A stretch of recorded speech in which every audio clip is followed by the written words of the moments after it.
Donc on est très heureux et heureuse de vous proposer ce thème ce soir, parce que dans le réseau Enercop, on est attaché à donner une information transparente à nos sociétaires et à nos clients et clientes pour qu'ils puissent ensuite faire des choix éclairés, participer au débat sur la transition énergétique. Et à l'heure où il se dit un peu tout et n'importe quoi sur les énergies renouvelables, d'ailleurs, ce qui nous a valu d'écrire un certain nombre d'articles sur notre blog sur les idées reçues, justement, il nous a semblé important de creuser ce sujet, notamment là, en cette période des municipales et bientôt les présidentielles, et voir quelle place les ENR occupent dans le discours médiatique et est-ce que c'est à tort qu'on pense qu'on ne parle pas de manière positive ou de manière assez nuancée des sujets des énergies renouvelables dans les médias. Et donc, c'est là qu'intervient Quota Climat. Eva, tu vas nous en dire un petit peu plus sur l'association et sur ses missions. Votre association, enfin ton association a dévoilé la semaine dernière un nouvel outil d'analyse de la presse écrite. Vous avez déjà lancé un outil ce même outil, mais plutôt sur l'audiovisuel, la presse audiovisuelle, pour analyser et suivre la manière dont on parle du climat et des enjeux environnementaux dans les médias. Et donc, c'est trop chouette de pouvoir t'avoir ce soir, puisque c'est un sujet tout chaud, donc, et de pouvoir partager ça avec nos sociétaires. Voilà, donc je te laisse la parole, et si j'arrive à passer les slides, ça ira super. À toi. Me- Merci beaucoup pour cette introduction. Je suis ravie d'être avec vous aujourd'hui. Peut-être je vais commencer rapidement par me présenter et présenter la jeunesse de Quota Climat avant d'expliquer ce qu'on y fait et les constats qu'on trace. Quota Climat, c'est une organisation qui est née en 2022 pendant la campagne présidentielle qui ne voyait pas beaucoup émerger les questions environnementales dans les médias français. Il y avait eu un baromètre de l'affaire du siècle qui avait quantifié à peu près 3% des questions environnementales dans les temps de débat politique. Et nous, ça nous semblait particulièrement problématique parce qu'on réalisait avec mes cofondatrices, comme on était collaboratrices parlementaires à l'Assemblée nationale, l'incidence que cette faible visibilité des questions environnementales pouvait avoir sur la prise en charge politique de ces questions, l'ambition des programmes et plus généralement l'appropriation des questions environnementales par les décideurs. Et donc, on s'est dit que ça pourrait être intéressant de proposer le rehaussement de la couverture de ces sujets à hauteur de 20% symbolique dans les médias français en période électorale pour pouvoir faciliter l'appropriation de ces sujets et peut-être des mesures plus ambitieuses. Et donc, ça a donné naissance à l'association autour de cette proposition d'un quota dans les médias. Aujourd'hui, on fait plein d'autres choses que proposer le rehaussement quantitatif de la couverture, mais c'est pour ça qu'on s'appelle comme ça. Et on structure notre action, je vais revenir autour de trois axes qui sont la production de données, le plaidoyer et la communication, pour s'assurer qu'on, par différents angles d'attaque, en fait, on mobilise les médias pour qu'ils parlent davantage de ces sujets. Donc sur cette slide, vous avez le constat qui est tracé, celle d'avant, ouais. Je vais y revenir 2 secondes. On a une phrase du dernier rapport du GIEC qui a été publié donc l'année de création de l'association en 2022, qui dit que les médias jouent un rôle crucial dans la formation des perceptions, la compréhension et la volonté du public d'agir vis-à-vis du changement climatique. Et ce constat, il a été récemment élaboré par le GIEC de la désinformation climatique qui s'appelle l'IPI, donc International Panel on Information Environment, qui a publié une revue de littérature de la désinformation climatique et qui explique que la cible principale de la désinformation, ce sont les décideurs. C'est pas la manipulation de l'opinion, etc. C'est vraiment d'altérer la production et le suivi de normes ambitieuses en matière de transition écologique. Et donc cette phrase pourrait être complétée par la volonté du public et des décideurs d'agir par rapport au changement climatique. Et donc c'est vraiment ça qui nous anime, c'est de se dire les médias sont un point de bascule et si on arrive à faire en sorte que les questions environnementales soient davantage traitées en leur sein, alors on pourrait peut-être engendrer un mouvement ailleurs. On peut passer à la slide suivante. Et donc la première chose qu'on s'est attaché à faire, c'est de proposer la production d'un constat objectivé sur la quantité et la qualité d'informations environnementales dans les médias. Pourquoi? Parce que cette donnée, elle n'existait que très peu. Alors j'ai parlé du baromètre de l'affaire du siècle, mais en réalité, c'était la seule donnée qu'on avait qui était très succincte dans le temps, qui nous permettait d'avoir une boussole, de savoir comment est-ce que les médias au sens large couvrent ces questions. Et si on n'a pas de boussole, on n'a pas de repère et donc on ne peut pas suivre l'évolution du phénomène. Donc ça nous a semblé essentiel de produire cette donnée pour ensuite mobiliser et faire du plaidoyer, qui sont les deux autres leviers de l'association. Et peut-être que vous voyez passer certaines publications de Quota Climat sur les réseaux sociaux. Ce qu'on fait, c'est qu'on interpelle les médias sur des pratiques qui nous semblent instructives, positives, innovantes, éditoriales en matière de transition écologique et des pratiques qui nous semblent soit omettre la complexité de la situation, pas forcément suffisamment recontextualisées, être en complète dissonance en termes d'image par rapport à l'urgence, comme par exemple quand en pleine vague de chaleur en hiver, on voit des personnes qui mangent des glaces sur les plages, on interroge l'industrie touristique, etc. Voire être carrément de la désinformation. Et donc là-dessus, on interpelle pour générer un risque réputationnel et donner envie aux médias de se mobiliser. Et puis la dernière chose qu'on fait, c'est qu'on fait du plaidoyer auprès des pouvoirs publics français et désormais européens et internationaux pour créer des cadres de régulation qui soient plus adaptés au phénomène. On va passer à la slide suivante. Eva, Euh, pardon, est-ce que c'est oui, possible de parler un tout petit peu moins vite, s'il te plaît? ouais, bien sûr. Merci. L'outil, l'Observatoire des médias sur l'écologie, il a été créé en 2023 avec un ensemble de partenaires donc, qui sont listés en bas de la slide que vous voyez, qui sont à la fois des partenaires qui travaillent comme fonds d'activité sur le rôle des médias dans la transition écologique, des partenaires techniques qui nous appuient sur la conception du modèle, des algorithmes qui nous fournissent la donnée, donc que sont Data for Good, Eleven Strategy, Mediatry. Et puis, on est soutenu aussi par des institutions qui financent le projet et qui nous soutiennent aussi d'un point de vue méthodologique, comme par exemple le ministère de la Transition écologique, le ministère de la Culture et l'ARCOM également, qui a soutenu le projet en 2023. ARCOM, c'est l'autorité de régulation audiovisuelle qui encadre les médias en France. Euh, cette donnée, elle a pour objectif de produire un constat unifié qui soit de référence sur la manière dont les médias français parlent d'écologie. Pourquoi est-ce qu'on veut être de référence et unifié? Parce que si tout le monde produit sa donnée, c'est facile de pouvoir la comparer et de dire finalement je produis une donnée qui est avantageuse par rapport à mon mode de production d'information et donc c'est incomparable par rapport au reste, mais donc ça me donne pas forcément une envie d'améliorer ce constat. Et donc nous, ce qu'on avait envie, c'était de jouer sur la comparaison entre médias pour pouvoir s'assurer que ils se sentent dans ce marché très concurrentiel, moins disant par rapport au reste du marché, peut-être que ça leur donne envie davantage traiter ces questions. Et donc c'est ce qu'on a initié. En termes de périmètre d'analyse, on a les médias télévisés, les médias radio et la presse écrite, et c'est tout récent, ça a été dit en introduction. Dans cette slide, vous avez à la fois les médias télévisés du périmètre.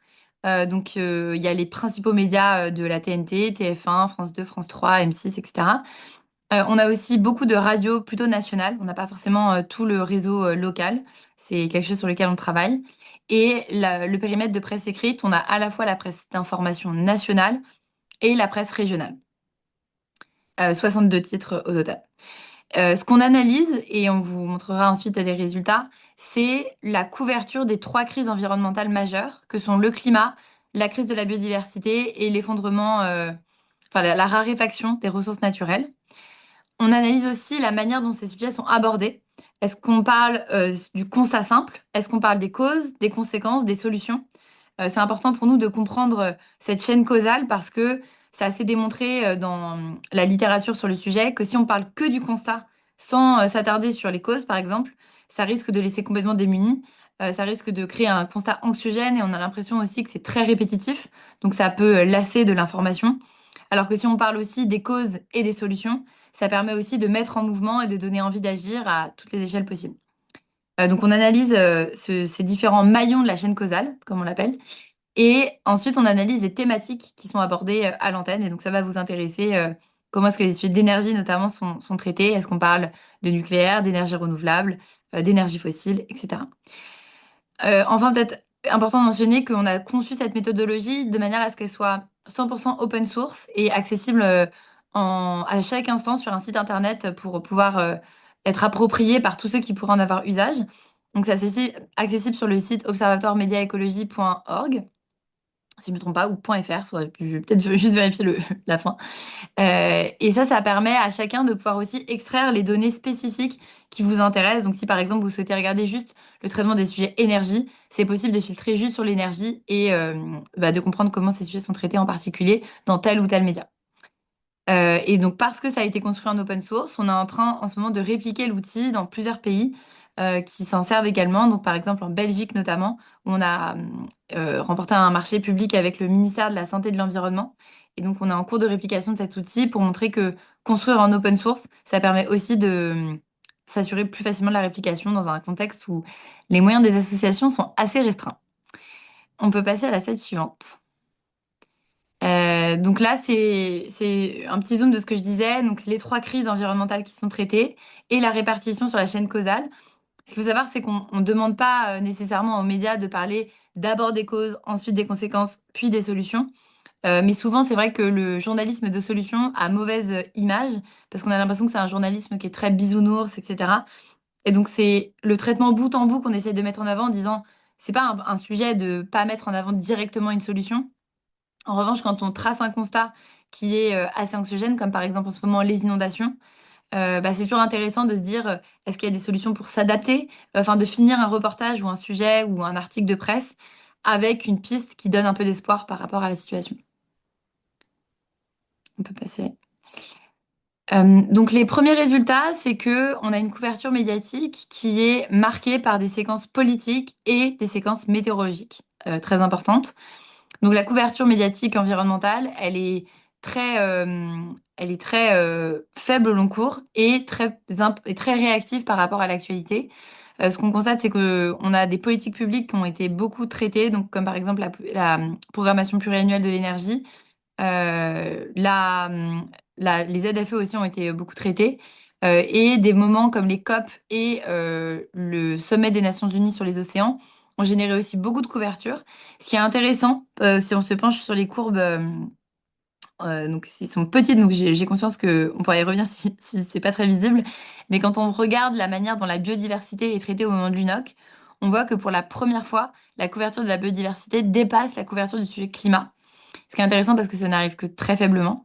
Et ça montre que des événements internationaux et politiques peuvent avoir comme effet qu'on en parle d'autant plus. Et ça nous intéresse parce que si on en parle d'autant plus, c'est un cercle vertueux et ça incite à aussi prendre des mesures, s'en préoccuper, créer des sujets. Et voilà, c'est quelque chose qui s'auto-renforce.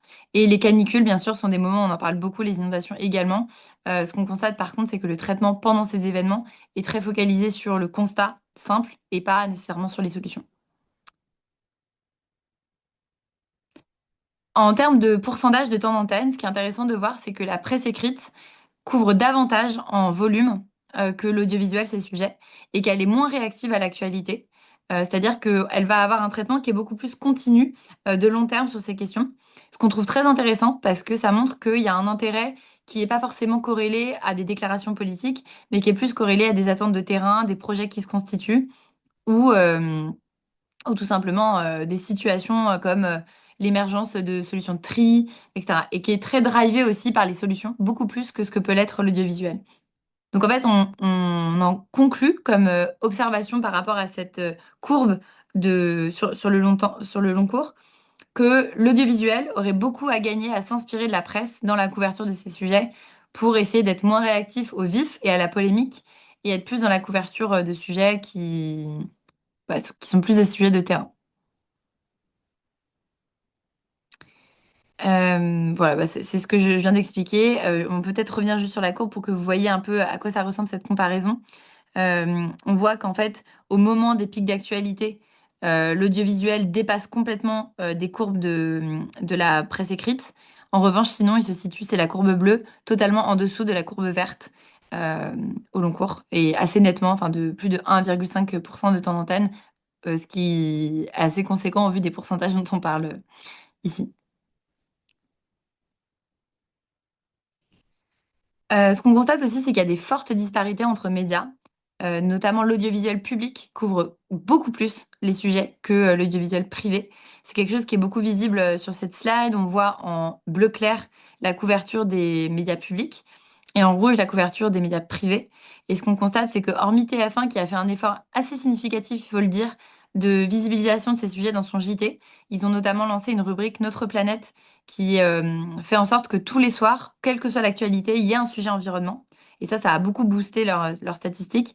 Mais sinon, c'est vraiment le public qui couvre davantage ces sujets. Et ce que ça démontre aussi, c'est que finalement, investir de l'argent public dans une information de qualité, c'est pas nécessairement inutile par rapport à la valorisation de sujets qui ont du mal à exister sinon médiatiquement. Ce qu'on constate dans la presse, qui était un enseignement enfin très, je vais pas dire surprenant, mais intéressant de l'étude qui vient de sortir, c'est que les médias de presse économique couvrent beaucoup plus ces sujets que la presse généraliste. Et ce qu'on constate, c'est que c'est pas nécessairement des articles de fond qui l'expliquent, mais c'est beaucoup la transversalité dans leur manière de couvrir les sujets. C'est-à-dire qu'ils ont fait du climat et de l'énergie notamment, et des ressources aussi, des sujets qui sont transverses aux rubriques et qui expliquent des dynamiques sociétales comme l'inflation, des trajectoires industrielles, certaines dynamiques macroéconomiques. Et ça, c'est super intéressant parce que c'est quelque chose qui pourrait beaucoup inspirer la presse généraliste dans son traitement de ces sujets. C'est-à-dire qu'on pourrait considérer que les rubriques éducation, santé, géopolitique, politique tout simplement, couvrent davantage les questions environnementales au long cours, pas uniquement avec des sujets de fond, qui sont certes très importants, mais qui ne permettent pas forcément de toucher des audiences plus diverses, mais en traitant de manière beaucoup plus transverse ces questions, de manière à les ramener vers l'intérêt environnemental des publics qui auraient plus un intérêt indirect pour ces thématiques. Ce qu'on peut voir ensuite, c'est que dans la presse généraliste, c'est Le Monde, Libération et 20 minutes qui sont en tête des sujets. Et peut-être intéressant aussi de constater que l'actionnariat des médias n'est pas totalement anodin dans la couverture de ces sujets. Quand on voit qu'en presse nationale, on a le JDD, qui a récemment été racheté par le groupe Lagardère, donc détenu par Vincent Bolloré, qui est vraiment tout en bas de la couverture de ces questions. Et on va le voir en termes de désinformation, qui n'est pas en reste. Peut-être je vais m'arrêter là quelques minutes si vous avez des premières questions. Ouais, alors je pense que la plupart des questions ont été répondues dans le chat. Il y avait quand même une question, peut-être que tu peux le rappeler, la différence entre Quota Climat et l'Observatoire. Enfin, comment, et peut-être les parties prenantes de l'Observatoire, t'es passé un peu vite au début, peut-être là-dessus. Re-expliquer. Ouais.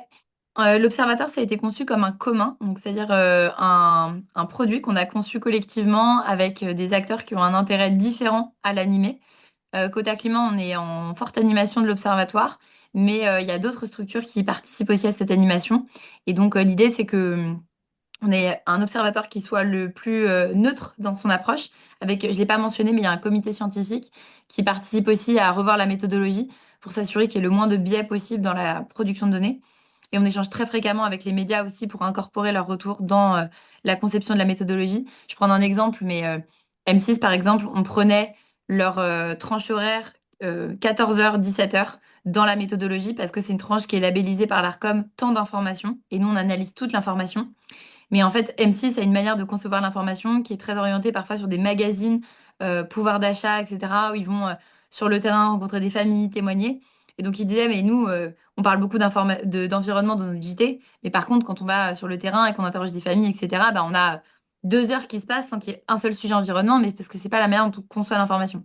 Donc ça, on essaye de l'incorporer dans notre méthodologie pour s'assurer qu'il n'y ait pas de médias qui soient trop défavorisés par rapport à leur ligne éditoriale, tout simplement. Et, euh, et donc l'outil observatoire se veut vraiment neutre. Et ensuite, chaque structure qui fait partie de l'observatoire a bien sûr un intérêt à développer cette donnée. Et donc nous, le nôtre, c'est d'en faire un levier de transformation des médias et d'aller ensuite rencontrer des rédactions, rencontrer des pouvoirs publics pour expliquer quel est le constat. Et en fait, c'est essentiel dans le sujet qui va suivre, qui est la désinformation, puisque on constate qu'en fait, une bonne information est le préalable à la lutte contre la désinformation, et que si c'est pas mis à l'antenne, on ne peut pas s'attendre à ce que les journalistes soient accoutumés à ensuite donner la contradiction par rapport à des cas de désinformation. Tout à l'heure, tu as parlé aussi de vos partenaires sur la question du financement. Tu as parlé de l'ADEME, de l'ARCOM. C'est des organismes qui vous financent. Comment vous êtes financé? Enfin, cet observatoire est financé, en l'occurrence. Oui, tout à fait. Donc on a été financé par l'appel à commun de l'ADEME qui datait de 2023.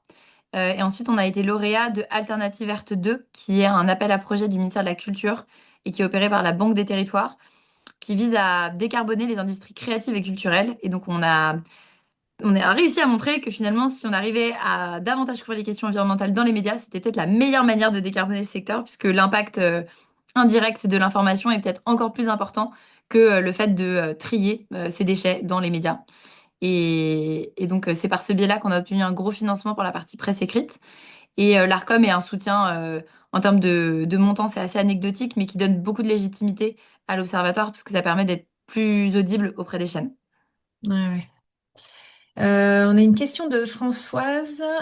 Comment faites-vous pour calculer les quotas? Mm.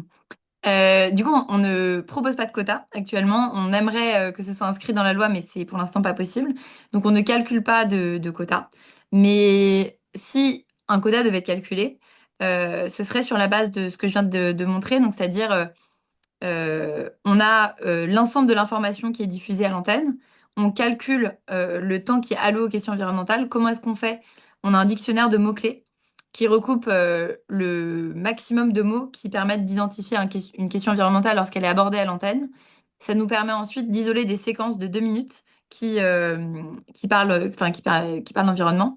Et ensuite, ça nous permet de calculer le temps d'antenne qui est consacré à ces sujets. Et donc c'est une méthodologie qui est en cours d'évolution parce qu'on essaye de voir dans quelle mesure est-ce qu'on pourrait tronçonner par reportage et pas par séquence qui parle d'environnement pour se dire que finalement, si un reportage mentionne le climat ou l'environnement, on peut considérer que les 2 minutes en ont parlé, même si pas nécessairement tout au long de ces 2 minutes. Donc, euh, donc voilà, et je pense que ce qu'il faut voir, c'est pas tant le chiffre absolu que la comparaison en relative du marché. Et de se dire finalement, si un média est nettement au-dessus des autres, ça veut dire qu'il fait vraiment un effort éditorial important dans la couverture de ces sujets. En revanche, si un média est vraiment très faiblement positionné par rapport aux autres, c'est peut-être qu'il y a un effort éditorial supérieur à fournir pour que ces thématiques soient davantage priorisées. Et ça aide à se situer. Et c'est le fait de se situer qui permet de se dire, bon, bah, peut-être qu'on peut en faire davantage une priorité, ou on avait l'impression d'en faire énormément. En fait, finalement, les autres en font aussi énormément. Donc peut-être qu'on n'est pas si vertueux que ça. Et ça n'existait pas, cette capacité à se comparer sur ce sujet. Donc c'est très apprécié en fait de beaucoup de rédactions qui cherchaient des outils similaires et qui n'avaient pas les moyens de le développer en interne. Hmm. Euh, on a une question aussi autour du choix des médias. Comment vous, parce que là tu as cité, on voit aussi la PQR qui est présente. Comment est-ce que vous étudiez de manière exhaustive? Non. Comment vous sélectionnez les médias? Est-ce que sur la presse indépendante, vous regardez aussi? Oui, alors on a deux modes de sélection des médias. Le premier, c'est la disponibilité de la donnée. Hmm. Parce qu'on passe par deux fournisseurs de données différents pour l'audiovisuel et la presse. Le fournisseur de données audiovisuel, je l'ai mentionné, il fait partie du consortium, c'est Mediatry, qui est une entreprise qui vend de la retranscription textuelle de ce qui est prononcé à la télé et à la radio. Donc nous, on achète les textes, en fait, de ce qui est dit. Et on a aussi la possibilité de visionner quand une séquence est identifiée, ce qui est très utile parce qu'on a du coup à la fois le son, l'image et le texte. Ça, c'est ce qu'on achète sur la partie audiovisuelle. Et donc, tous les médias ne sont pas forcément répertoriés. Et on a aussi un choix qui est lié à l'argent qu'on peut mettre dans l'achat des données, tout simplement. Et donc, on a décidé de se cantonner aux médias qui représentaient 99% de l'audience française. Donc, ce qui signifie que les médias qui ont très peu d'audience, on a décidé de les exclure pour l'instant. Ça signifie pas qu'on leur accorde pas d'importance, mais c'est juste que il fallait faire des choix, pragmatiquement. Et sur la partie presse, on passe par Factiva, qui est un agrégateur de presse. Et pareil, tous les médias ne sont pas disponibles sur Factiva. Donc par exemple, Le Monde ou Ouest France n'y étaient pas. Le Monde Web et Ouest France, tout le groupe. Donc on a en urgence intégré Le Monde Web parce qu'ils ont mis à disposition gracieusement leurs données avant la sortie la semaine dernière, ce qui était pour notre pôle data, un gros rush technique. Et Ouest France, on est en cours de discussion avec eux pour intégrer leurs données. On espère gracieusement aussi, vu que Le Monde l'a fait. Et ça permettra de combler ce trou géographique qu'on a actuellement, parce que c'est un problème, surtout que Ouest France fait un gros effort éditorial sur ce sujet. Et donc, ça nous semblait très important de pouvoir l'intégrer aussi. Oui, et puis que c'est quand même la PQR la plus lue aussi. Et, Mm. et juste par curiosité, vous êtes combien pour faire tout ça, même s'il y a un traitement, je suppose, très...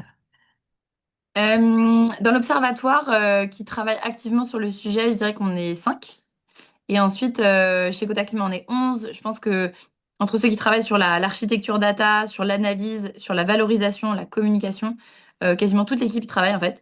Et enfin, ça croise avec tellement de partenaires et de réseaux par rapport à notre action que finalement, c'est un outil qui est vraiment central. Donc voilà, je dirais qu'il y a aussi beaucoup de personnes qui travaillent, parce qu'on pense beaucoup à la partie analyse, mais ensuite, finalement, entre le moment où l'analyse est sortie et où ça atterrit dans un article de presse qui en parle, il y a quand même aussi un gros travail, donc faut pas oublier ça. Mm. Je te propose que tu continues et puis on fera une autre pause question après ces éléments-là sur le traitement des ENR. Pas de souci. On peut passer à la suite alors? Ouais, c'est moi qui dois bouger. Ouais, donc ça nous intéresse, comme je disais tout à l'heure, de voir dans quelle mesure est-ce que les secteurs d'activité sont représentés dans l'espace médiatique. Et notamment, il y avait une comparaison qui était la première qui nous titillait. C'était dans quelle mesure est-ce que les secteurs sont représentés médiatiquement à la proportion de ce qu'ils représentent dans les émissions nationales de gaz à effet de serre. Pour comprendre dans quelle mesure est-ce qu'il y a des impensés médiatiques par rapport à des secteurs qui sont pourtant essentiels à transformer. Et ce qu'on s'est rendu compte, c'est que il y a des secteurs qui sont surreprésentés nettement et d'autres qui sont carrément sous-représentés. L'énergie fait partie des secteurs qui sont surreprésentés médiatiquement très nettement parce que ça cristallise beaucoup de débats très polarisés, de plus en plus polarisés autour des choix énergétiques de la France, qui opposent beaucoup renouvelables et éoliens, on va y revenir. Euh, et en fait, ce qu'on constate aussi, c'est qu'on parle de ces sujets en omettant très largement les questions des énergies fossiles. Et donc ça nous semble aussi problématique dans le sens où finalement la principale cause des émissions de gaz à effet de serre n'est pas très fortement représentée médiatiquement. Ensuite, il y a des secteurs qui sont de plus en plus représentés.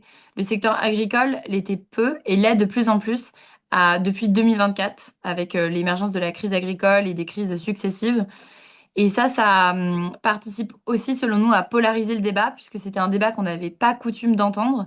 Et puisqu'on n'est pas accoutumé à comprendre techniquement les tenants et aboutissants du secteur, ça ne nous permet pas nécessairement d'avoir un débat très constructif sur le sujet. Et donc ça participe, selon nous, beaucoup aussi à l'émergence de la désinformation en France dans les médias. Et ensuite, on constate qu'il y a des secteurs qui sont pour le coup largement sous-traités. C'est le cas des transports et des bâtiments. Et c'est dommage puisque ça représente beaucoup des émissions nationales de gaz à effet de serre. Et il y a beaucoup de solutions qui seraient dignes d'être discutées médiatiquement et qui sont très peu visibles.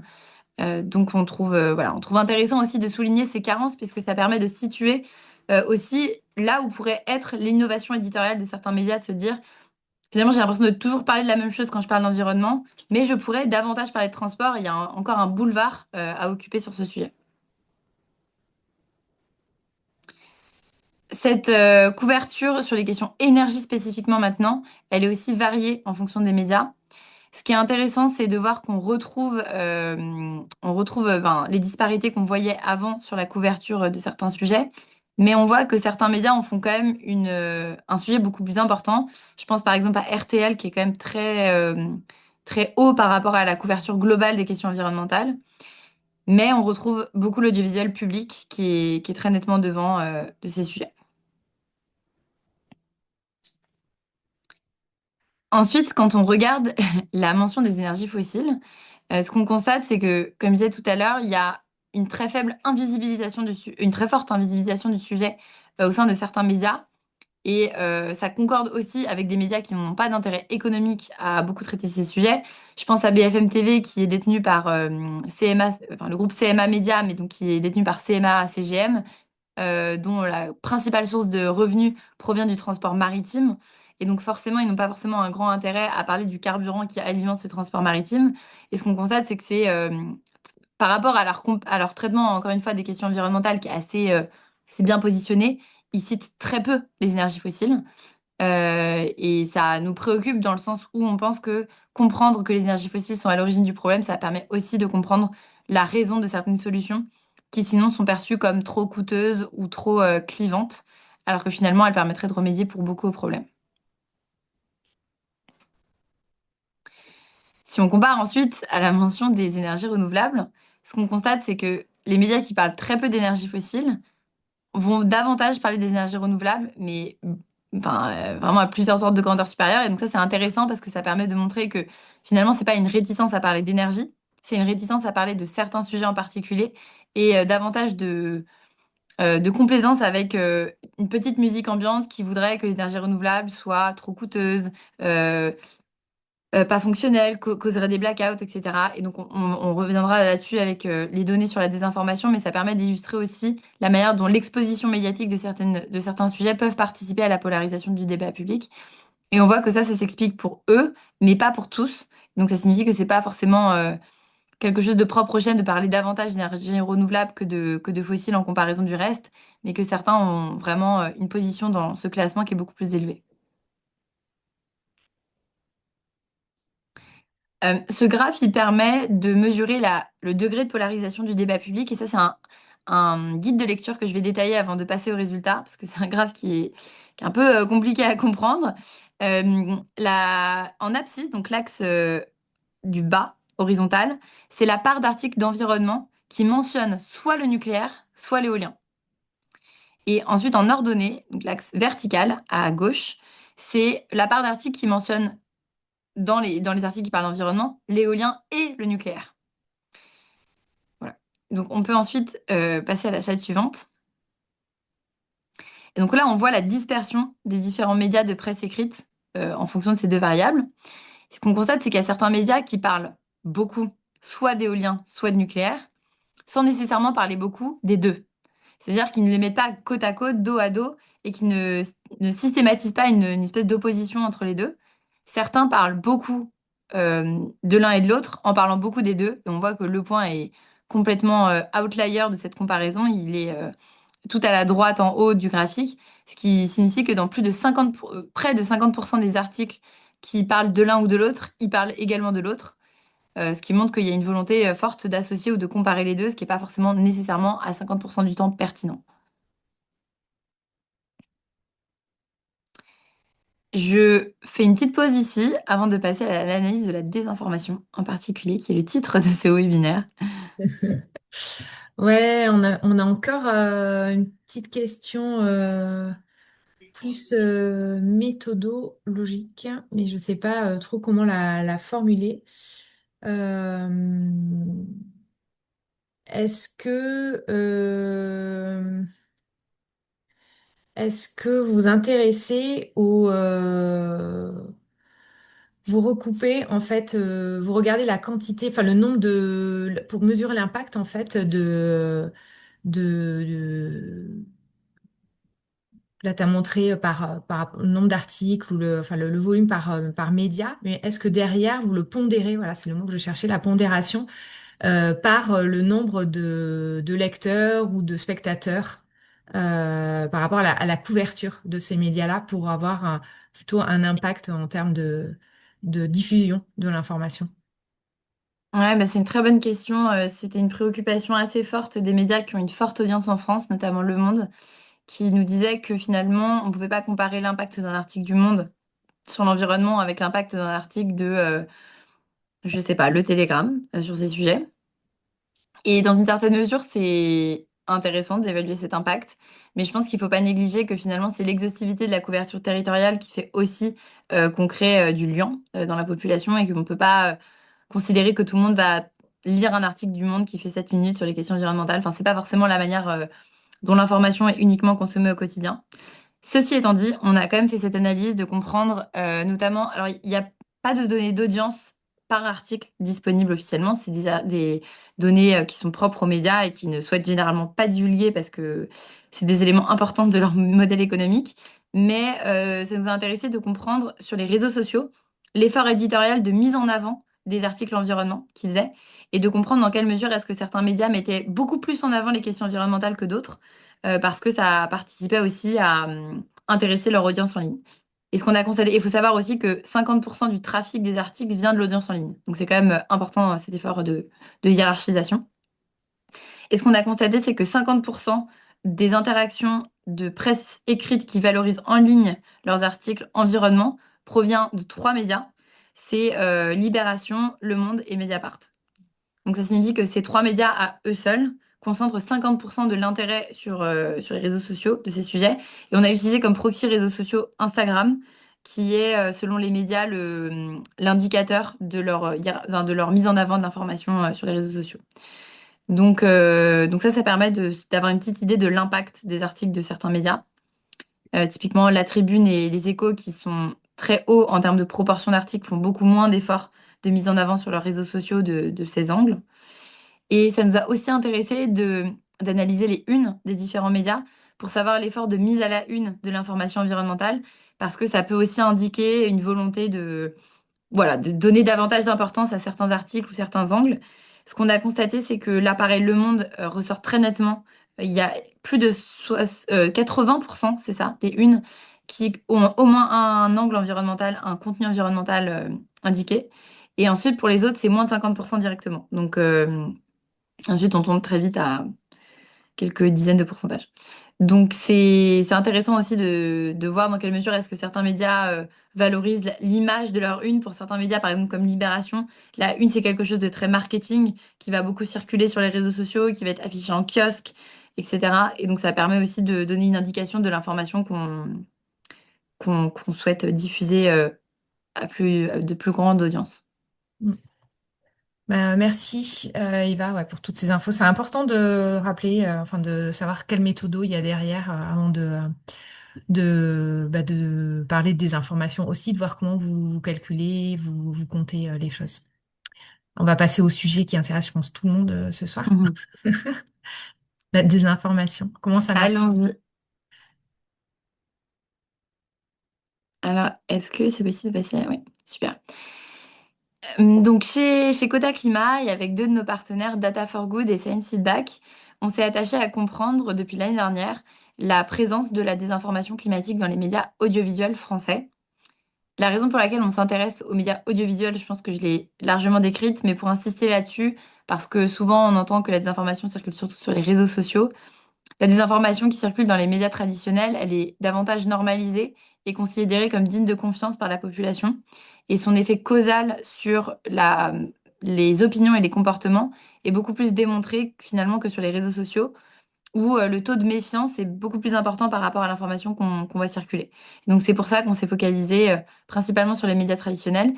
Et il faut aussi dire que la désinformation sur les réseaux sociaux est beaucoup plus étudiée, alors que la désinformation sur les médias traditionnels fait vraiment, enfin, pâtit vraiment d'une carence d'études académiques ou même d'organisation de la société civile sur ce phénomène. On fait une distinction entre désinformation et mésinformation climatique. Ça nous semble important parce que c'est déjà assez défini dans la littérature académique et que ça nous permet de nous prévenir de certains procès d'accusation de la part de certains médias. La définition de la mésinformation, c'est qu'elle se distingue par l'absence de volonté démontrée du locuteur de nuire. Donc, c'est pas forcément qu'il n'y a pas d'intentionnalité, c'est juste qu'on peut pas la démontrer factuellement. Et donc, c'est des erreurs qui peuvent relever vraiment de la méconnaissance de certains sujets ou de la perméabilité à des récits qu'on voit passer. Et on finit par s'habituer à certains récits qu'on finit par répéter, alors que finalement, on n'a pas forcément d'éléments factuels pour le sourcer. La désinformation, en comparaison de la mésinformation, c'est quand il y a un discours qui est faux, trompeur et à haut risque d'induire le public en erreur, et qui se distingue par une volonté démontrée du locuteur de nuire. C'est aussi important d'insister sur le fait que cette désinformation, elle repose pas uniquement sur le constat de l'existence du changement climatique ou de son origine humaine, mais aussi sur l'action climatique concernant les mesures d'atténuation et d'adaptation qui sont établies dans les rapports du GIEC, ce qui signifie que, par exemple, nier en bloc la pertinence des énergies renouvelables, c'est considéré comme de la désinformation. Voilà. Donc, et ça inclut également le fait de, par exemple, porter atteinte à la réputation des scientifiques ou des ONG au sens large, comme étant en fait des personnes qui portent l'action climatique. Dans notre méthodologie, cette distinction étant établie, on s'attache dans un premier temps à classifier ce qui parle de climat ou non. Et ça, c'est la méthodologie de l'observatoire qui permet de le faire. Donc, vous aurez compris, on a tout ce qui est prononcé dans l'audiovisuel, on filtre ce qui parle de climat et ça nous fait notre donnée de base. Dans un second temps, on a développé un LLM, donc c'est un modèle d'intelligence artificielle, un Large Language Model, qui nous permet de détecter des séquences qui sont à risque de désinformation. Donc c'est pas forcément des séquences où on est sûr, mais ça nous permet déjà de préfiltrer le gros des séquences.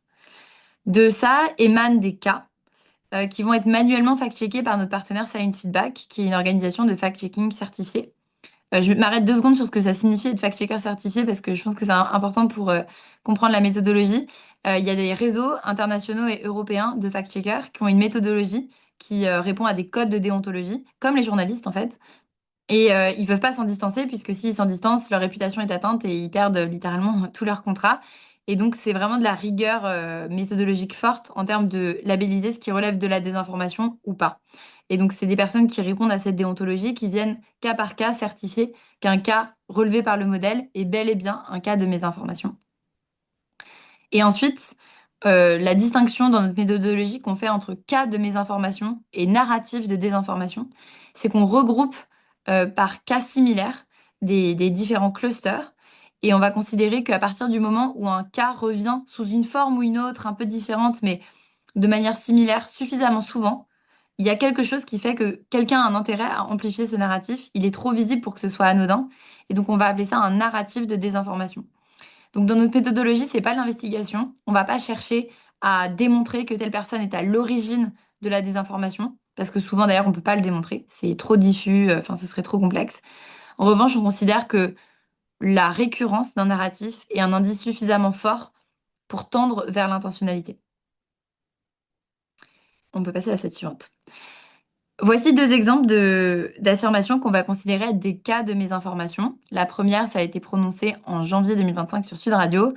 Le CO2 de fait a réchauffé la Terre de 0,4 degrés depuis 175 ans. Il y a 5% de CO2 liés aux émissions dans l'atmosphère actuellement, 5%. Le reste, c'est naturel, c'est ça, c'est naturel. Ça, c'est une affirmation qui est fausse. Pourquoi? Parce que, il est établi aujourd'hui que 100% du réchauffement observé actuellement est attribuable aux émissions de CO2 causées par l'homme. Et donc là, c'est une tentative de confondre des chiffres pour expliquer que finalement le réchauffement n'est pas lié à l'homme, ce qui est complètement faux. C'est la première phrase du dernier rapport du GIEC. Et ensuite, la deuxième affirmation qui a été relevée en juillet 2025 sur CNews, c'est parce qu'il y avait beaucoup trop de renouvelables sur le réseau à ce moment-là. Il y a trop de soleil, trop de vent à la fois. Le réseau est incapable d'absorber l'électricité. L'électricité espagnole s'est effondrée. Donc ça attribuait le blackout espagnol et portugais aux énergies renouvelables dans le réseau. Et sauf qu'à ce moment-là, il n'y avait pas de preuves qui permettaient d'affirmer que c'était le cas. Donc c'est pas forcément que c'est faux. Alors depuis, il y a eu des rapports qui montraient que c'était faux en plus. Mais à ce moment-là, on ne savait pas. Et sauf que quand quelqu'un affirme quelque chose sans preuve, c'est aussi considéré comme les fact-checkers comme étant de la mésinformation, puisqu'on ne peut pas affirmer quelque chose d'infondé factuellement. Voilà. Donc ça, vous avez la dispersion sur l'année 2025 des cas qu'on a recensés en France dans les 18 médias du périmètre d'analyse. Ça montre qu'il y a une tendance à la hausse de la désinformation, mais pas nécessairement conjoncturelle. Enfin, pardon, pas nécessairement structurelle, elle est conjoncturelle. C'est-à-dire qu'elle est associée à des événements spécifiques et qu'on n'a pas de la désinformation tout le temps et de plus en plus. C'est important parce que ça permet aussi d'identifier stratégiquement les moments où on doit anticiper qu'il va y avoir de la désinformation pour pouvoir prévenir le phénomène. Ce qu'on a constaté, c'est qu'il y a eu beaucoup de désinformation au moment de la prise de mandat de Trump en janvier 2025. Pourquoi? Pas nécessairement parce que c'était Trump et des paroles rapportées dans les médias, mais c'est parce que beaucoup de médias se sont dit parce qu'un dirigeant d'envergure internationale est climato-sceptique, c'est désormais un courant de pensée qu'il est important de rendre visible dans les médias, tout autant que la science du climat. Et donc il y a eu de plus en plus de personnes qui étaient climato-sceptiques qui se sont retrouvées invitées et qui n'étaient pas nécessairement contredites. Point important que j'ai pas mentionné, mais on ne comptabilise des cas que lorsqu'il n'y a pas de contradiction à côté. Et ça, c'est important parce que ça valorise aussi le travail des journalistes de recontextualisation qui est super important. Et que académiquement, c'est démontré que lorsqu'il y a de la contradiction, ça supprime l'effet persuasif de la désinformation. Ensuite, on a eu beaucoup de désinformations autour de la programmation pluriannuelle de l'énergie à plusieurs moments de l'année, puisque ça a été un peu une rengaine de l'année 2025 dans les médias français et dans les débats politiques. On a eu aussi beaucoup de désinformations qui concernaient les zones à faible émission, à tel point d'ailleurs que les pouvoirs publics ont dit que la désinformation avait tué cette politique publique dans l'œuf, tellement ils n'avaient pas su faire face à ce qui avait été dit. Et puis on a aussi de la désinformation au moment des canicules. Notamment, on a un narratif qui a émergé du fait d'une déclaration de Marine Le Pen en juin 2025 qui disait qu'on pourrait avoir un grand plan de climatisation de la France et que ce serait réaliste de climatiser tous les ménages français. Et donc, à partir de là, on a eu beaucoup de discussions autour du fait que peut-être la meilleure solution d'adaptation, c'est de climatiser intégralement la France, alors qu'il est démontré que ce n'est pas une solution systémique. C'est peut-être une solution qui permet de faire face à des solutions de détresse, mais en revanche, climatiser risque de renforcer plutôt le phénomène d'îlot de chaleur. Voilà, on peut passer à la slide suivante. Quand on s'intéresse ensuite à qui prononce la désinformation, enfin des cas de mésinformation, c'est intéressant parce que ça permet de, pareil, identifier la responsabilité de certains médias par rapport à d'autres. Ce qu'on constate, c'est que dans les médias publics, c'est très peu les journalistes, les chroniqueurs, les éditorialistes qui prononcent de la désinformation. Ça va plutôt être des invités. En revanche, dans certains médias, c'est beaucoup les chroniqueurs, les journalistes, les éditorialistes, ce qui signifie que les cas de mésinformation proviennent de la rédaction en tant que telle et circulent de manière plus ou moins non contrôlée. Et ça, c'est intéressant parce que ça indique que les leviers sont différents. Soit c'est intentionnel de la part d'une rédaction, et dans ces cas-là, peut-être que la régulation permettrait de les inciter. Soit c'est inintentionnel et ça provient d'invités, auquel cas on peut se former au narratif pour être plus en capacité de les contredire. Si je prends l'exemple de CNews, par exemple, on voit que 47 cas parmi ceux détectés, donc il y a un volume assez important, proviennent des invités, puis 57 cas proviennent des journalistes. Ce qui montre que en l'occurrence Pascal Pro, il y a beaucoup de cas à son actif, représente un volume assez important de ce qui a été détecté au total. On peut passer à ça dessus. On s'est ensuite attaché à faire une cartographie de la proportion des cas qui ont été prononcés par des journalistes et des chroniqueurs en fonction du nombre de cas détectés au total, pour essayer de comprendre dans quelle mesure est-ce que finalement il y avait une responsabilité différenciée par rapport à certains médias. Et ça nous a permis d'établir schématiquement des catégories de médias sur lesquels il y avait une vigilance plus ou moins importante à avoir de la part du régulateur. On a donc une catégorie de rempart contre la désinformation qui concentre la majorité des médias français et notamment tous les médias de l'audiovisuel public et qui ont peu de cas de désinformation de mésinformation et surtout très peu de cas qui sont prononcés par des journalistes eux-mêmes. Beaucoup plus sur BFM, mais c'est parce que l'information en continu est beaucoup plus exposée que l'information généraliste. Ensuite, ce qu'on constate, c'est qu'il y a un média, LCI, qui est plutôt dans les vecteurs permissifs, c'est-à-dire que il y a peu de cas en comparaison du temps d'antenne consacré à ces sujets. En revanche, ils sont beaucoup prononcés par les journalistes et les éditorialistes eux-mêmes, à plus de 60%. Et ça, c'est très important parce que ça signifie qu'il y a un gros effort éditorial à faire au sein de la rédaction. Et puis, on a des médias qui désinforment massivement en comparaison du reste du marché, qu'on a appelé des relais de désinformation, que sont Sud Radio, CNews, Europe 1 et RMC, et sur lesquels beaucoup des cas en comparaison du total sont concentrés et une majorité de cas sont prononcés par des membres de la rédaction. Ensuite, quand on s'intéresse aux messages de désinformation qui sont propagés, donc ces fameux narratifs, ça permet d'identifier les messages les plus viraux et surtout d'identifier ceux sur lesquels on doit se préparer en termes de riposte informationnelle, notamment quand on est journaliste, notamment quand on fait de l'information en continu. Et ça nous a permis d'identifier que les énergies renouvelables étaient le sujet le plus exposé en volume. On voit que les 6 premiers narratifs visibles sont des narratifs qui ciblent directement les énergies renouvelables. Le premier, c'est les énergies renouvelables variables font exploser le prix de l'électricité. Le deuxième, c'est les énergies renouvelables sont inefficaces ou inutiles en raison de leur intermittence. Le troisième, c'est le soutien de l'État aux énergies renouvelables est gigantesque, de l'ordre de dizaines, voire de centaines de milliards d'euros dans les prochaines décennies.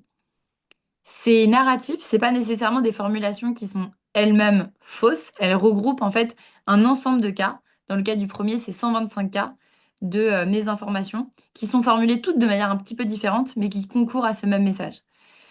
Ça, cette ressource, c'est celle peut-être qui a le plus circulé par rapport à ce rapport et sur lequel je pense que c'est le plus important de peut-être de retenir qu'il y a des éléments de fact-checking qui ont été rédigés, qui ont été sourcés par l'organisation Science Feedback, qui sont disponibles sur leur site internet et qui permettent de comprendre en détail pourquoi est-ce que ces messages sont faux.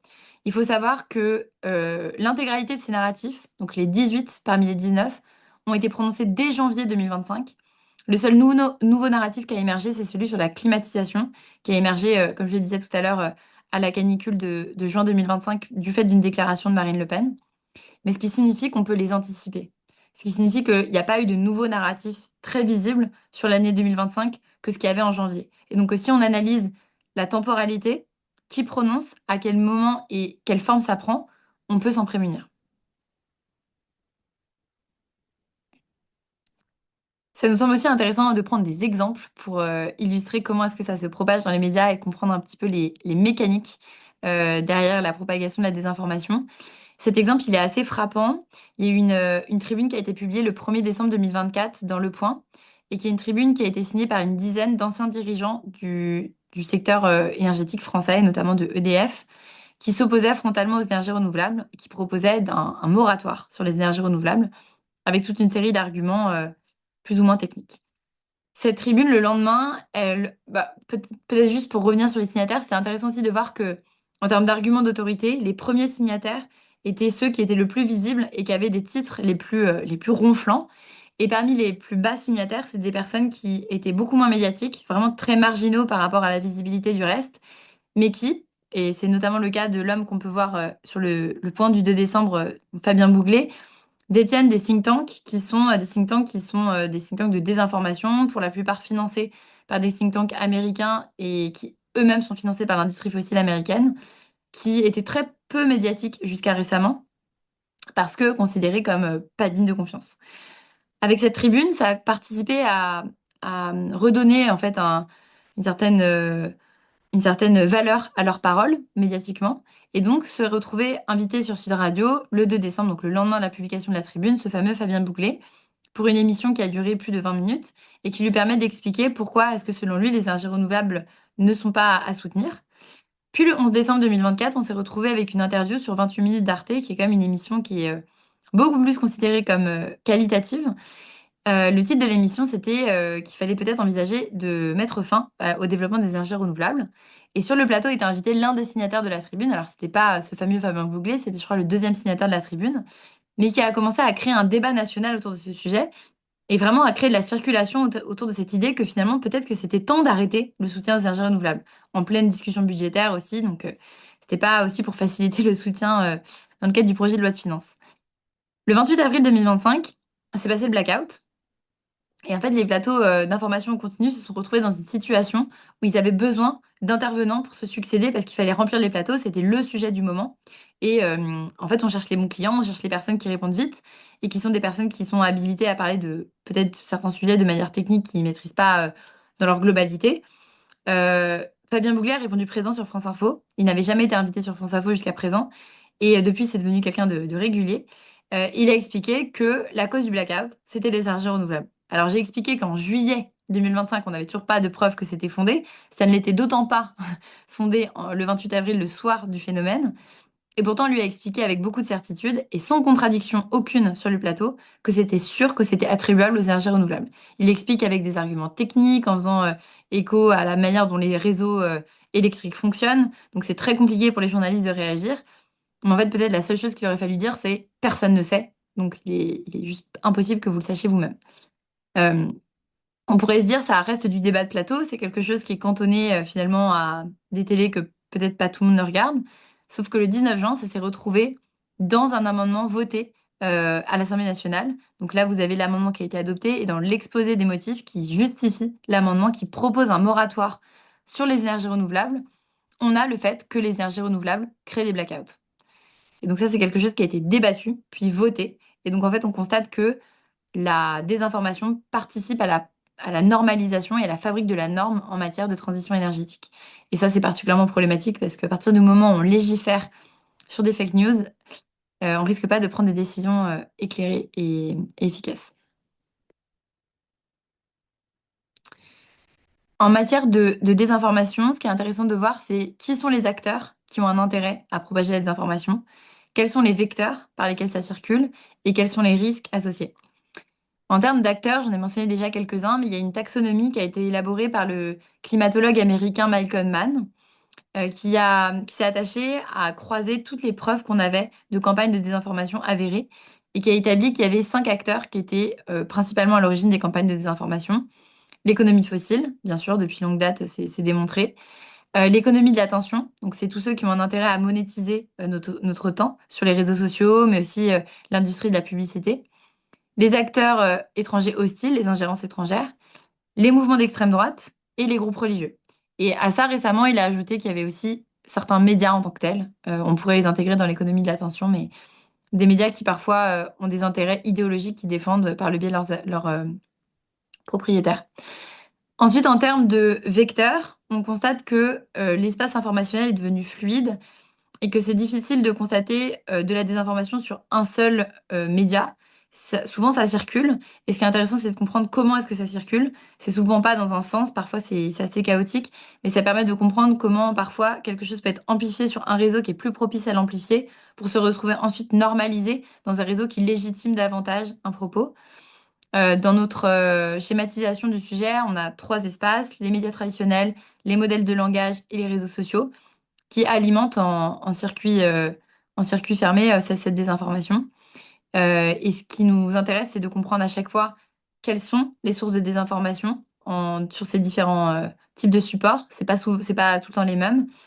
Qui prend la parole, quand, à quelle fréquence, et comment est-ce que ça se matérialise. Et tout ça, ça permet aussi d'en déduire des pistes de riposte et de régulation. En termes de risques, on a beaucoup parlé de la transition écologique, énergétique, climatique, mais il y a aussi des risques plus généraux qui sont des risques démocratiques sur la fragilisation des élections, la perte de confiance dans les institutions et ceux qui prennent la parole dans le débat public. Des questions aussi stratégiques, par exemple, si on n'arrive pas à opérer notre transition industrielle parce que certaines normes sont ralenties, comme par exemple l'interdiction des véhicules thermiques neufs à horizon 2035, qui a été beaucoup détricotée aussi du fait de la désinformation sur les véhicules électriques. En fait, ça nous conduit à une perte de souveraineté industrielle, notamment par rapport à des puissances industrielles qui investissent fortement dans ces chaînes de valeur comme la Chine. Et plus globalement, ça conduit au recul de nos droits, notamment le droit à l'information, le droit à la liberté d'expression et le droit à un environnement sain. Bon, je vais pas m'attarder sur là-dessus. Peut-être je vais faire une petite pause là-dessus avant de reprendre parce que c'est une slide un peu complexe, donc c'est un peu un autre sujet.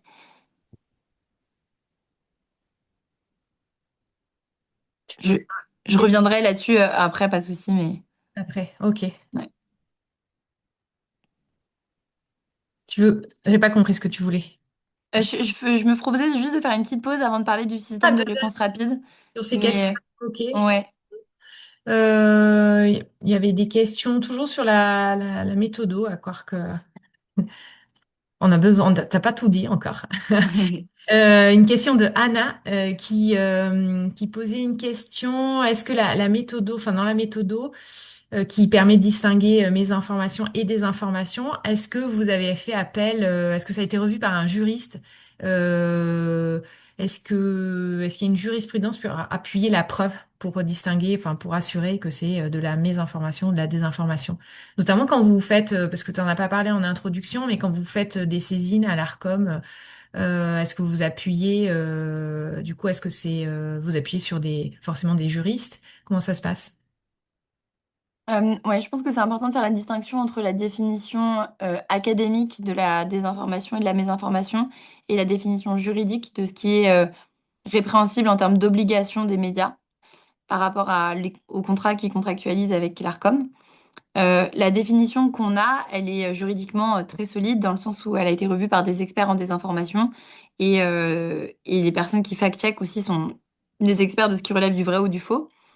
En revanche, l'autorité de régulation audiovisuelle ne va pas sanctionner dès quelque chose de faux est dit dans un média, sinon on ne pourrait plus rien dire. Enfin, c'est pas du tout souhaitable.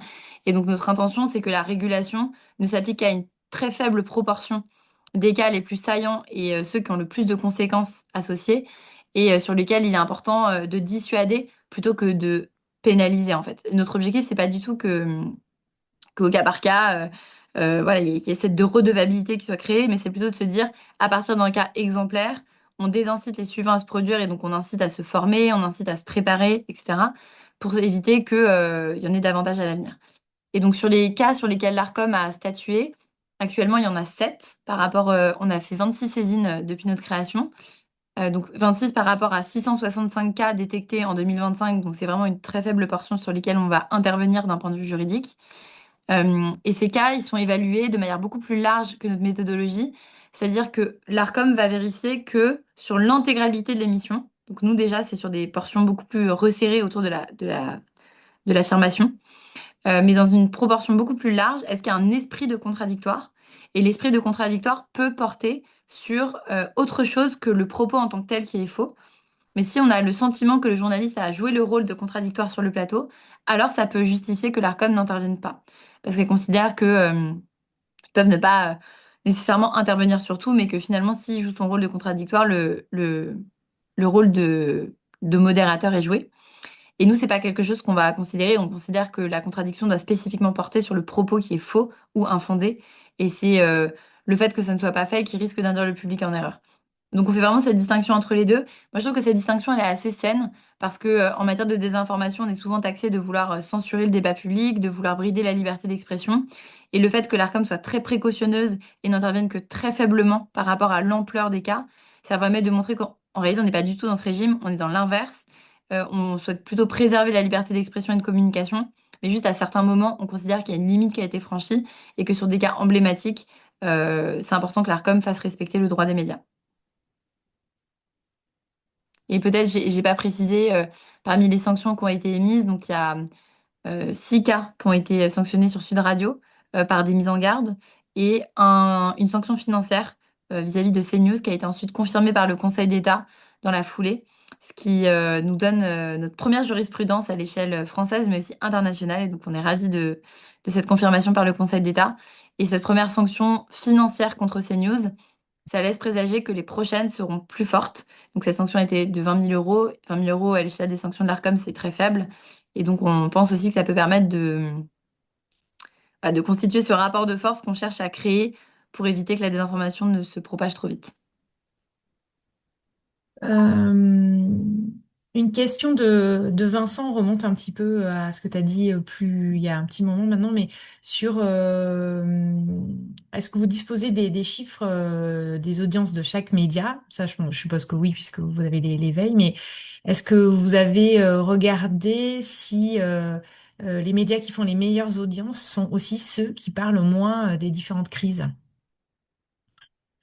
Non, on n'a pas les audiences des médias. Enfin, on peut avoir les audiences généralistes, mais en fait, on rechigne à comparer les audiences au sens large aux sujets environnementaux parce que le gros argument des médias, on n'a pas de manière de vérifier ça, mais c'est que parfois parler d'environnement fait perdre de l'audience en tant que telle. Et donc, ce serait pas juste de dire parce que généralement le JT TF1 fait, je sais pas, 4 millions de téléspectateurs tous les soirs. En fait, ce sujet a été exposé devant 4 millions de personnes. En réalité, parfois, c'est 2 fois moins. Enfin, je veux dire, les pertes d'audience sur des sujets qui ratent leur cible, ça peut créer une chute d'audience de 50% assez rapidement. Donc, en fait, ce qui signifie que si, par exemple, un média met en débat un sujet, mais de manière un peu maladroite, il pourrait revenir au niveau d'audience d'un média qui est secondaire. Typiquement, les niveaux d'audience de M6 sont de l'ordre de 1 million, je crois, pour les JT. Et donc, finalement, un sujet M6 qui fonctionne très bien serait peut-être beaucoup plus impactant qu'un sujet TF1 pas très bien ficelé. Et donc, on fait pas vraiment cette comparaison par audience. En revanche, c'est assez facile de regarder sur nos comparaisons. Voilà, les principaux JT français, c'est TF1. En général, c'est TF1 et France 2. Ils parlent plutôt pas mal de ces sujets en comparaison des autres JT. Et les principales radios de France en parlent aussi beaucoup. France Inter en parle beaucoup. Et le plus exemplaire, qui est une audience internationale, donc c'est aussi intéressant de voir ça, c'est RFI qui en parle à plus que 20% de son temps d'antenne et qui a aucun cas de désinformation. Et ça, c'est intéressant parce que ça montre qu'on peut produire une bonne information quantitativement significative sans pour autant laisser prise à de la désinformation qui circule. Et c'est un beau pied de nez à ceux qui disent, mais dans ces cas-là, on préfère ne plus rien dire plutôt que d'en Mhm. parler et de rater. Ben non, il y en a qui arrivent à faire les deux. Mhm. Une question de définition, c'était sur la slide d'avant, je pourrais la remettre, mais qu'est-ce que l'astroturfing c'était dans la partie vecteur réseaux sociaux? L'astroturfing, c'est les phénomènes de spam souvent automatisés par des bots qui consistent à amplifier les publications en ligne en commentant massivement. Et souvent, on va avoir par exemple des commentaires qui sont juste une lettre ou un mot et qui vont se retrouver par centaines sous une publication, que ce soit YouTube, Instagram, etc. Et ce qui amplifie artificiellement la visibilité d'une publication. Et c'est un phénomène qui est encadré, mais qui est très difficile à démontrer. Ouais. Mm. Je te propose qu'on reprenne la présentation. Il nous reste 20 minutes. Ouais, Parler aussi des leviers d'action. oui. Ouais. Alors, sur le système de réponse rapide, ça fait écho à une grosse carence de gouvernance de la désinformation qu'on a observée au niveau de plusieurs États, parce qu'on travaille beaucoup avec des gouvernements européens et internationaux, et ce qu'on a constaté, c'est que souvent, dans la gestion de crise après un choc, que ce soit un choc climatique, une inondation, une canicule, un feu de forêt, que ce soit une crise sanitaire, que ce soit un moment électoral fort. Il y a des systèmes de réponse rapide qui permettent à différentes directions de la communication, différents services de l'État de se coordonner de manière à être plus efficace sur un objectif cible. Mais souvent, la désinformation et la médiatisation ne sont pas des critères qui sont pris en considération. Et donc, ce qui fait que, par exemple, pendant les inondations de Valence, il y avait des faux numéros d'urgence qui ont circulé et qui ont mis en danger la capacité de certaines victimes à avoir des secours suffisamment rapidement.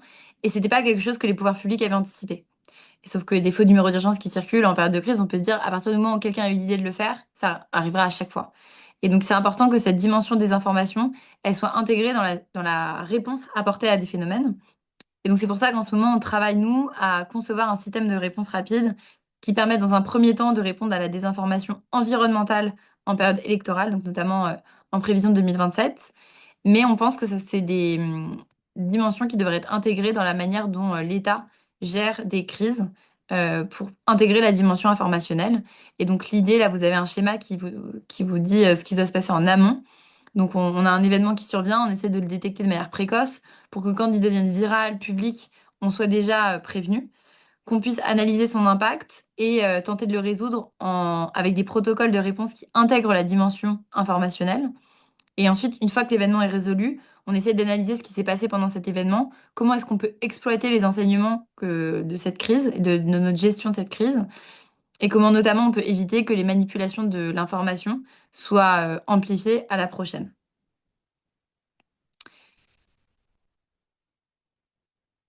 Donc ça, c'est un levier d'action qui est bien sûr très collectif, systémique. On pense que c'est aussi important d'insister sur le fait que des leviers d'action existent à l'échelle individuelle. Je pense que je l'ai beaucoup dit dans cette présentation, mais le fait que la désinformation circule, c'est pas anodin sur les questions environnementales. Ça fait écho au fait qu'il y avait un vide informationnel à occuper. Et l'exemple de la climatisation le montre fortement. Les questions d'adaptation au changement climatique sont très peu visibles en comparaison des sujets d'atténuation.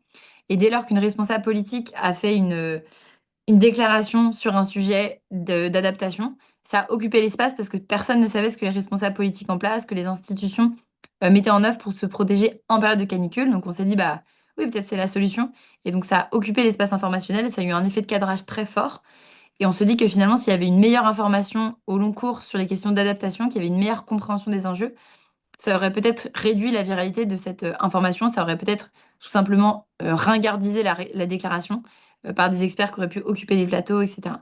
Et donc finalement, l'information quantitativement suffisante, c'est aussi un très fort vecteur de résilience.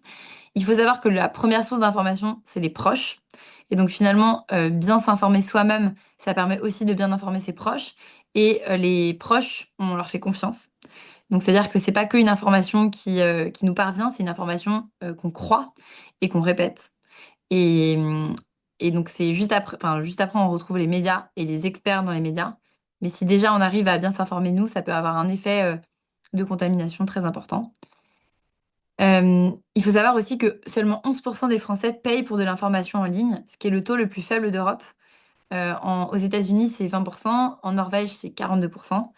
Et donc, peut-être que l'un des autres leviers qui permettent de soutenir l'information de qualité, c'est de s'abonner à son média et de payer un abonnement régulier à un média qu'on lit régulièrement plutôt que de lire uniquement les chapeaux ou de demander à un proche l'article de temps en temps. Payer pour l'information, c'est une manière de la soutenir et c'est aussi une manière d'indiquer aux médias, euh, enfin de flécher l'intérêt thématique qu'on peut avoir pour certains sujets. Et ça permet aussi de favoriser le traitement de ces thématiques par les médias puisque ça crée de l'audience et que cette audience rémunère. Euh, et donc voilà, je pense que c'est important d'insister sur le fait que consommer de l'information, c'est aussi interagir avec cette information. Et que c'est peut-être le mot de la fin, mais nous, on interagit beaucoup avec des journalistes, on a différents leviers qui permettent d'exercer de la pression sur ces journalistes. Et on s'est rendu compte que finalement, engager un dialogue avec eux, leur envoyer des messages, leur faire des retours qui sont bienveillants sur le fait qu'on ait repéré des erreurs factuelles, qu'on ne comprenne pas certains angles, qu'on pense qu'ils ont omis une variable, c'est peut-être les choses sur lesquelles on a eu le plus de retours positifs, qu'on a eu beaucoup de rectificatifs, de modifications d'articles, de nouveaux articles qui étaient réalisés de manière beaucoup plus respectueuse des questions environnementales. Et ça, c'est encourageant. Ça veut dire que finalement, c'est une profession qui souhaite interagir et que si on est intéressé sur ces sujets, on a les moyens de le faire. Voilà pour le mot de la fin. Merci beaucoup pour tout ça. Il y a une question encore de Bertrand. Pourrait-on aller jusqu'à dire qu'en fait, un média aborde les sujets sous la forme attendue par ses clients? Un média à public majoritairement climato-sceptique ne va pas diffuser des infos qui vont à l'encontre de cette attente en volume, en augmentation de volume et en véracité. Oui, ben carrément. Mais ce qui est intéressant de voir, c'est est-ce que certains médias ont une audience qui est euh, beaucoup plus climato-sceptique que le reste des audiences? Et la réponse à ça, ça a été étudié par l'organisation Parlons Climat, c'est que non. C'est que, il n'y a pas d'audience qui soit significativement plus climato-sceptique. Et donc, il n'y a pas de raison pour laquelle un média diffuserait beaucoup plus d'informations climato-sceptiques qu'un autre. En revanche, ce qu'on constate, c'est qu'il y a un très fort décalage entre les attentes citoyennes et l'information qui leur est donnée à consommer.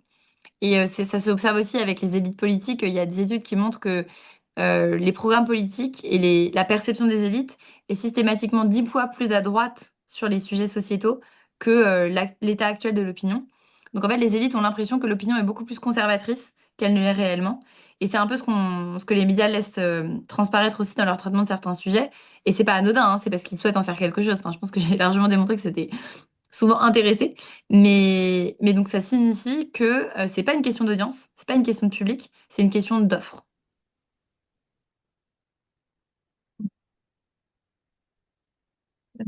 Oui, je ne sais pas s'il y a d'autres questions, je pense pas. Euh, Non, pas d'autres questions dans le chat. Ouais, ok. Moi, j'avais juste une petite question sur votre action et le lien avec les rédactions des médias. Dans le cas, en tout cas, de tout ce qui est lié à de la mésinformation, souvent il n'y a pas d'intentionnalité derrière aussi des journalistes. C'est très lié aussi à un problème de formation des journalistes. Est-ce que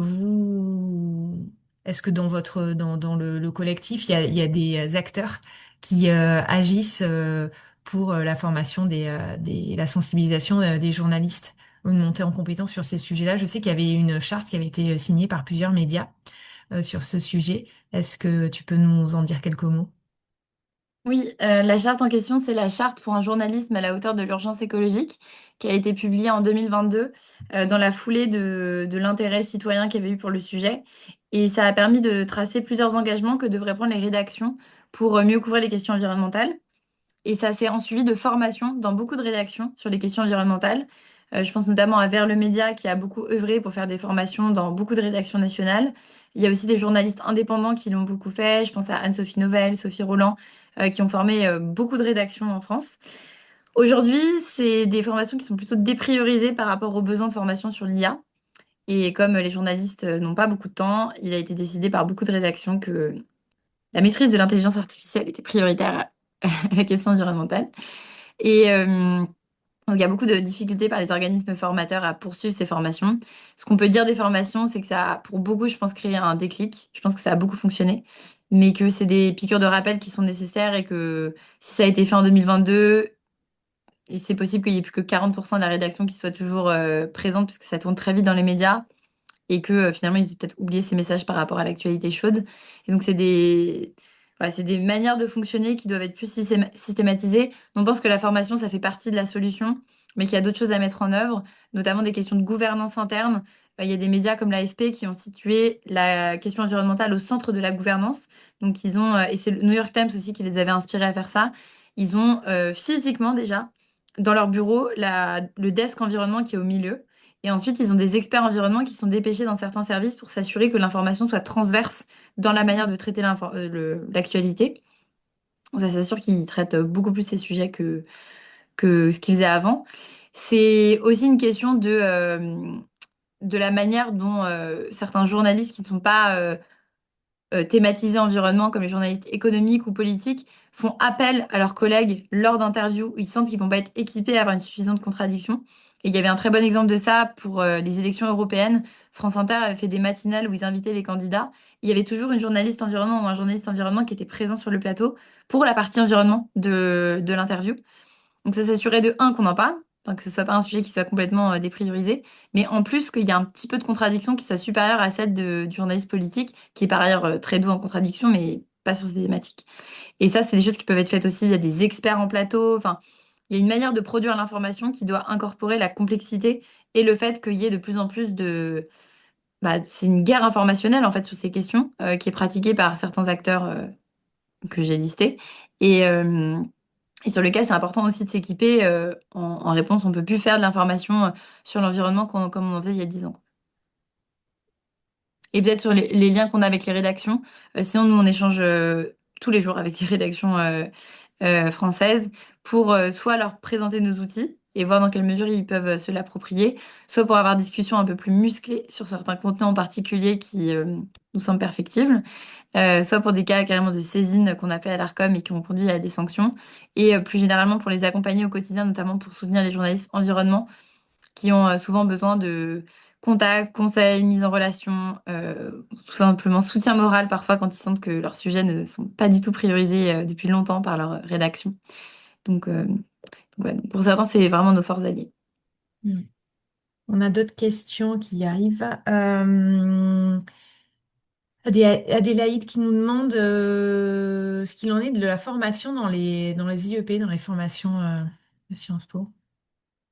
Sur la formation pour l'enseignement supérieur, depuis la loi Climat Résilience de 2021, c'est obligatoire de former aux questions environnementales. Mais l'interprétation de ce qu'est une formation aux questions environnementales est très large. Et donc certaines personnes en font juste des séances de 2 heures sur l'intégralité d'une année Mm. de sensibilisation sur ces questions. Ça peut être une intervention d'un expert, de quelqu'un de médiatique ou autre. Pour d'autres, c'est des vrais cursus de formation approfondis qui ne sont pas que de la sensibilisation. Et donc les écoles de journalisme en particulier et les IEP ne font pas défaut. Enfin, c'est vraiment la manière dont c'est traité. Donc il y en a certaines qui font des gros efforts. Là, je pense notamment par exemple à l'ESJ Lille qui a beaucoup mis les questions environnementales dans ses programmes. Il y a notamment un master qui s'appelle Climat Média et qui est dédié à la couverture médiatique des questions environnementales pour former des journalistes environnement.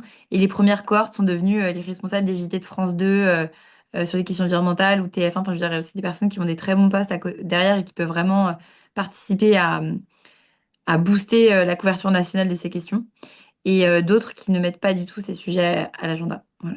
Donc, il y a une conférence des écoles de journalisme, donc c'est les écoles reconnues par la profession, qui permet de discuter justement du tronc commun des écoles de journalisme. Et à notre connaissance, c'est pas une discussion qu'ils ont, mais on essaye de faire en sorte que ce le soit. Ouais. Et puis dans l'autre sens aussi, enfin il y a une question dans ce sens-là ou une remarque. La formation, enfin la sensibilisation aussi dans les écoles à la désinformation. Enfin je sais qu'il y a pas mal enfin il y a des journées de la presse et il y a des interventions aussi des journalistes dans les écoles pour sensibiliser et apprendre à faire bon usage des médias. Ça vous accompagnez aussi sur, ou en tout cas vous avez suivi un peu ce que font les médias sur ces sujets-là? Ouais, on pense que c'est une bonne porte d'entrée pour commencer la formation, de commencer par les questions de désinformation, parce que déjà, ça intéresse plus de monde. Ça fait plus écho à une priorité très court terme des journalistes de se prémunir face au risque de désinformation.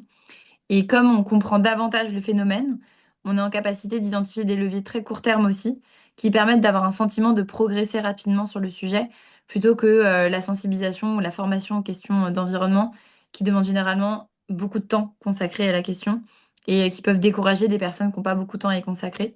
Donc je suis totalement d'accord sur l'importance de le faire. Je sais que beaucoup de rédactions se posent la question, mais c'est vraiment émergent. Et nous, on essaie au maximum de les accompagner en leur proposant la donnée qu'on produit et la donnée qui les concerne spécifiquement, qu'on rend pas public. On rend pas public tous les cas des médias parce qu'on pense que ce serait pas souhaitable. Mais en revanche, on leur transmet à eux pour qu'ils comprennent les cas de figure et qu'ils puissent travailler dessus pour les fois prochaines. Mhm.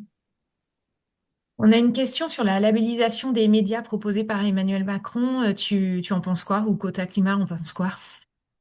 Ça, c'est intéressant parce que c'est une fausse information. Macron n'a pas proposé de labelliser les médias. Il a soutenu un dispositif qui existe depuis très longtemps, qui est soutenu par Reporters sans frontières et qui est développé avec un consortium de plusieurs organisations internationales. Donc il a JTI, c'est la Journalism Trust Initiative, qui labellise dans, je crois, plus d'une dizaine de pays des centaines de médias. Et quand on va sur le site de la JTI, on comprend la manière dont cette labellisation est faite. Donc il y a énormément de critères. C'est conçu comme étant un accompagnement pour les médias et une reconnaissance dans les algorithmes de recherche. C'est-à-dire que sur les moteurs de recherche, qui s'engagent à utiliser la labellisation, ça valorise les médias de qualité au détriment des sites de type blog, complotistes, etc., pour créer davantage de trafic sur ces médias et les soutenir. Ce n'est pas du tout une tentative de brider la liberté d'expression, encore une fois, ou de censurer quoi que ce soit, et ça n'a pas été proposé par l'État français. C'est une initiative indépendante. Et quand ça a été très fortement médiatisé, notamment par la sphère Bolloré qui, pendant quelques jours, a vraiment tourné en boucle sur ce sujet, ça a conduit Emmanuel Macron à faire une déclaration, mais qui n'a pas du tout été suffisamment reprise, ce qui fait écho au fait que l'État n'est pas forcément encore très équipé pour faire face à ce type de risque. Et nous, ce qui nous a marqué, c'est que le débat s'est ensuite prolongé et que par exemple dans Marianne, qui est quand même un journal pas mal lu, dans l'édito, plusieurs jours après le correctif d'Emmanuel Macron, il y avait encore le fait que Emmanuel Macron voulait labelliser les médias français. Et ça, c'est par un label d'État, quoi. Et c'est pas du tout l'intention, au contraire. Et ça semble très dangereux comme confusion parce que ça donne encore une fois l'impression que l'État veut établir un ministère de la vérité, alors que l'idée, c'est plutôt que on puisse différencier l'information professionnelle de l'information qui circulent partout ailleurs pour protéger les audiences. Mm. On va finir avec cette dernière question de Jean-Marie. Est-ce que l'ADEME ne pourrait pas faire pression pour demander aux médias une plus grande objectivité? Le lobby de l'ADEME. Est-ce que c'est possible? Faire pression, je sais pas. Après, ils font de l'influence auprès de beaucoup de médias, dans le sens où déjà, il y a des personnes de l'ADEME qui interviennent dans les médias. Ils ont beaucoup de kits pédagogiques et de projets industriels de fonds qui soutiennent et qui peuvent aussi faire l'objet de contenu médiatique. Après, faire pression en tant qu'ADEME, je pense que bon, c'est pas du tout leur rôle. Enfin, c'est des services déconcentrés de l'État, une agence spécialisée, et donc il n'y a pas du tout ouais, il y a pas du tout d'objet d'influence ou de pression, mais ils proposent beaucoup de choses qui sont constructives et qui peuvent permettre de trouver d'autres angles. Mm. Merci, merci beaucoup pour tout ça. Ce qu'on peut retenir, en tout cas en tant que sociétaire, et puis ce qui nous anime nous aussi en tant que chargé de la vie coopérative, c'est dans tous les webinaires qu'on vous propose sur la diversité des sujets, c'est que ça vous permet de creuser, d'approfondir. Et comme l'a dit Eva, vous avez un vrai levier d'action à l'échelle individuelle puisque les proches sont écoutés. Et donc, dans la diffusion des infos, vous avez un rôle pour donner une parole plus nuancée, peut-être un poids plus nuancé sur les ENR. Donc, à vous de jouer, de repasser tous les webinaires qu'on a pu faire ces dernières années pour trouver les bons arguments et convaincre vos proches. Dans les actions aussi que tu n'as pas citées, c'est peut-être de soutenir aussi Quota Climat quand vous faites alors soutenir l'association, mais aussi vous suivre sur les réseaux et sur votre site internet quand vous faites des signalements à l'Arcom, de pouvoir appuyer, montrer aussi et puis lire pourquoi, enfin vos argumentaires sur les signalements, ça aide aussi à mieux comprendre ces mécanismes de désinformation et de mésinformation. Je pense que c'est intéressant. Donc allez suivre l'association sur les réseaux. En tout cas, merci beaucoup Eva. Il y a plein de remerciements qui saluent la qualité de ton intervention dans le chat. Et si on n'a pas répondu à toutes vos questions, vous pouvez poser vos questions sur le village. Euh, voilà. Et moi, je vais vous partager, alors le village des sociétaires, et moi, je vais vous partager un petit questionnaire, un petit sondage que vous pouvez remplir là tout de suite pour nous dire si ce webinaire a répondu à vos attentes. Et puis, je vais vous partager quelques petites infos. Donc, bien sûr, vous pouvez nous suivre sur les réseaux sociaux. Vous allez retrouver ce webinaire. On va vous envoyer un replay prochainement. Le prochain webinaire et dernier webinaire du cycle, il aura lieu jeudi 2 avril sur le thème de la sobriété énergétique, un sport collectif. Et enfin, en tant que sociétaire, vous avez été invité à participer à une grande enquête pour nous aider à mieux comprendre vos besoins, vos attentes en tant que sociétaire. Et donc, vous avez dû recevoir un mail à ce sujet. Et donc, il reste encore quelques jours pour y répondre. Voilà. Euh, donc, je pense que c'est bon. Oh non, je vais laisser encore peut-être un petit peu de temps pour répondre. Tout le monde n'a pas forcément répondu encore au sondage. Pour l'instant, euh, on a plutôt oui et tout à fait. On a presque 95% de personnes satisfaites ou très satisfaites par ce webinaire. En tout cas, merci beaucoup Eva et merci Cécile, Gwenaëlle, Claire et puis Tatiana qui était en coulisses pour préparer toutes les questions que vous avez posées. Voilà, ça c'est une sacrée organisation à chaque fois ces webinaires. En tout cas, merci à tous. Je mets fin au sondage et je vous souhaite une bonne soirée. On finit à 20h00. Ça c'est chouette. On a tenu le délai. Et on vous dit à bientôt. Bonne soirée à tous. Merci beaucoup. Au revoir.